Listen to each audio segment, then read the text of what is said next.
Here's the track, or the carriage. Been working on for 2 weeks.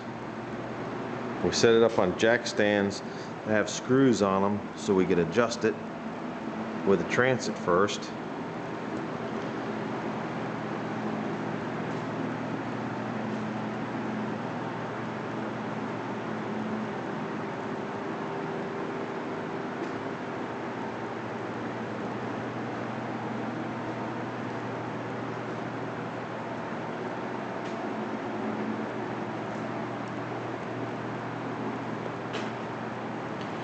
Now it's about ready for painting.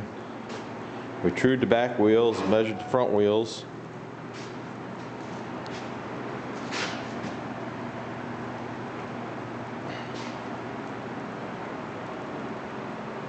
It's about as good as we can get it. Now we got to start getting it painted and flipped over and